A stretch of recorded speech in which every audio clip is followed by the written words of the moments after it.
Mr. Prime Minister, we have about 5,000 young people a week that are dying in that ridiculous war.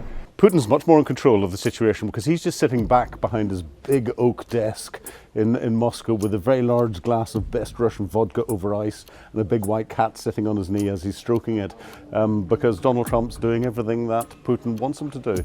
This is Putin's peace plan. The plan that's been proposed to Ukraine is a plan in which basically Putin gets everything that he's already gotten. To try and shape the world order along the line of great powers doing what they want and little powers like Ukraine just having to accept it and knuckle under. Putin wants to remain in control. That's why he's dragging it out. That's why he's saying things he knows Trump wants to hear. That's why he's playing Witkoff. And Steve Witkoff has been to see Putin 3 times. He hasn't been to see Zelensky once. In the past, the United States used to be the most stalwart when it came to standing up against dictatorship and oppression. And now the United States is siding with the dictators over the democracy. America is going to likely be increasingly isolated. Trump has completely upended the world order. Putin thinks in generations. Trump is thinking in his first 100 days. We're putting a lot of pressure on Russia, and Russia knows that, and some people that are close to it know, or he wouldn't be talking right now. But I think they both want to make peace. I do believe so. There's a lot of hatred there. There's a lot of very bad blood, a lot of distrust. But I think I hope we're going to get there for the sake of a lot of young people that are dying. Trump promising to end the war within 24 hours of getting in office was a Trump arrogance aimed at his domestic political audience as part of his electoral campaign.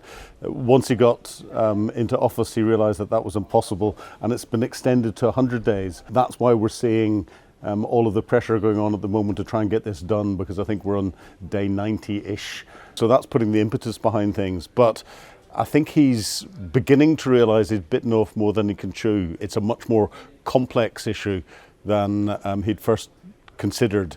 And he recognises that Putin is holding a lot of the power play cards. And Putin's a past master at playing things. He's playing a very politically naive Steve Witkoff, his Trump special envoy. He's playing Donald Trump and saying things that Trump wants to hear. And there seems to be some form of historical issue between Trump and Zelensky, which is why I think Trump and his team are rounding on Zelensky. I don't hold Zelensky responsible, but I'm not exactly thrilled with the fact that that war started. That was a war that would have never started if I were president. You'd have millions of people living right now that are dead. You'd have cities that would be open and thriving, and they'd have their beautiful turrets. Those turrets are the most beautiful in the world, but they're not with us any longer. They're smashed to smithereens, laying on the ground in a million pieces, getting hit by rockets, bombs, and bullets. Well, it's not clear exactly what the relationship is between Putin and Trump. Obviously, Trump seems to have some kind of sympathy and affinity for Putin based on the way he doesn't force Putin to make any concessions and the way that he publicly humiliates Zelensky, both at the White House and in various other interactions. But at the end of the day, Trump doesn't determine the outcome of this war. There are 2 parties that determine the outcome of the war. One is Ukraine and the other is Russia. The Ukrainians understand that when Russia occupies their territory, the women get, the men get tortured and often killed, and the children get kidnapped. And we saw exactly that scenario play out in Bucha when the Russians occupied Bucha outside of Kiev, in Irpin, and various other places. And so the Ukrainians are not going to give up under any circumstances. And therefore, this war is not going to end on the basis of Donald Trump announcing 24 hours, 100 days, or anything. And at the end of the day, the war will either be won or lost by either Ukraine eventually creating a military advantage for themselves, so Putin is forced to negotiate, or vice versa. If Russia creates that own military advantage and Ukraine has no more choice. But at the moment, neither side has a decisive military advantage. And as a result, it's hard to imagine a scenario where the war ends on any of these current proposed terms that are being floated out there.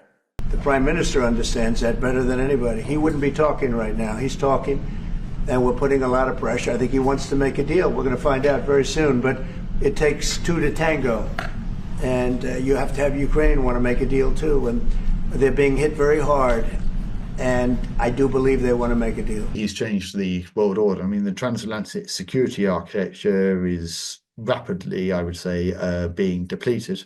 I think the Americans are quite clear they're not going to be the ones that support Europe anymore. Or they're not going to be the main supporter of Europe. Europe has to do far more than it's already doing. They talk about 5% of GDP being spent on military, which itself is interesting because America doesn't spend 5% of its GDP on its military. It spends 3.5%. So it's telling the Europeans they have to spend 5%. America possibly could do the right thing and also spend 5% of its GDP on its military and therefore lead by showing. It will certainly be a problem. Trump doesn't do alliances. He's very bilateral in terms of relationships. Europe is going to have to do far more, but not just Europe. In terms of the alliances that America has created in Asia, South Korea, Japan, the Philippines, plausibly Indonesia and Vietnam as well. These countries have not spent much on their military, Japan and South Korea and the Philippines especially, and Trump does not take kindly to countries that want to be supported by America but do not do their own support themselves. Taiwan is another example. So therefore it will create fragility in the international order. We will see more mid-term powers like Turkey and the United Arab Emirates and plausibly Russia elsewhere start to take a more proactive stance in terms of geopolitics. So we can expect to see the international order fragmenting.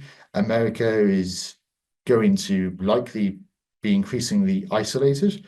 China will also try and forge new alliances, but there is very little trust for the Chinese government in Asia.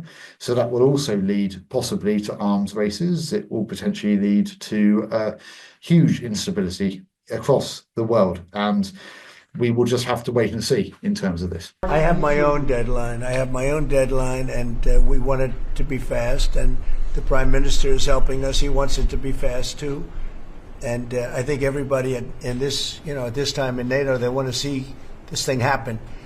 So we have a deadline, and after that we're going to have a very much different attitude. But I think it has a very good chance of getting done. The proposed peace plan is giving Putin physical ownership of Crimea, is what they're proposing. It's giving Putin not just the areas of the Donbass region that Putin has militarily captured, but potentially all of them. And Putin's just quite happy with that, and he'd be happy for the front lines to be stabilized there, whether it be a full-time, a formal peace agreement that comes out or just a ceasefire.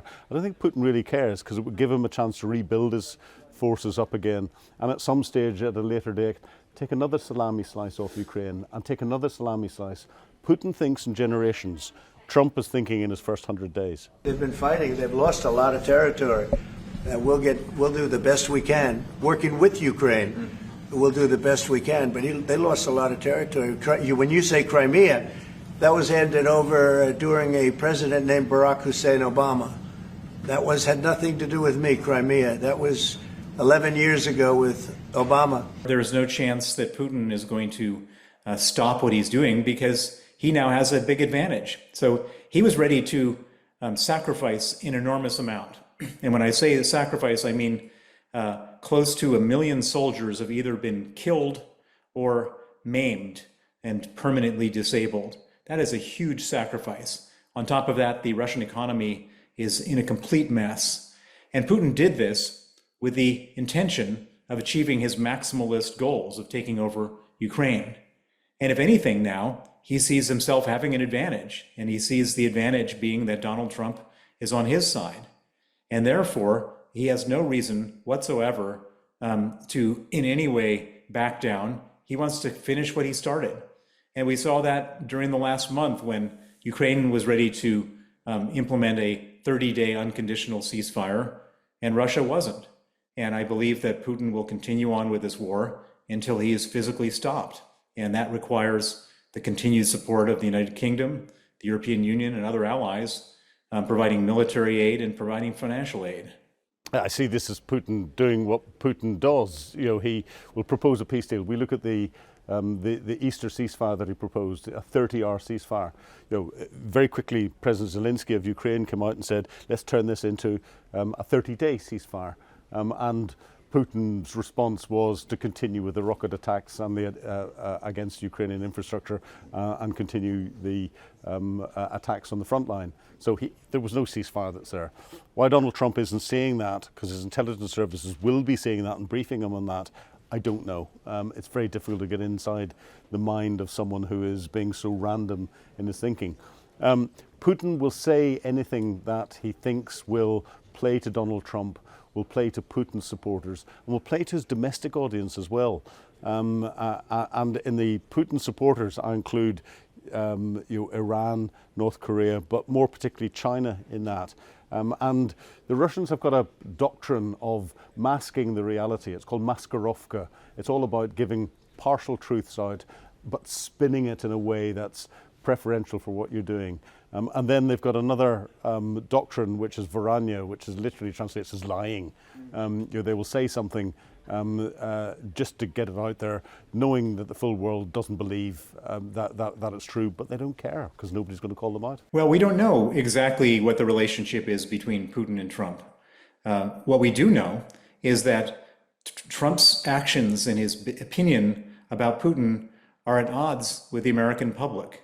The American people think that Putin is a bad guy. 90% of Americans think that he's a villain.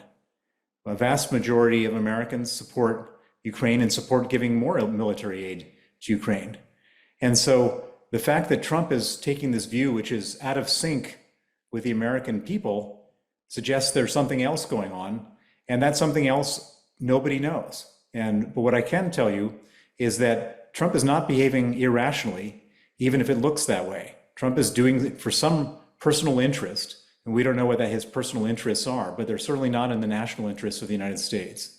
This is Putin's peace plan. The plan that's been proposed to Ukraine is a plan in which basically Putin gets everything that he's already gotten, that Ukraine can't join NATO, that Crimea is permanently lost and recognized by the West, and various other things.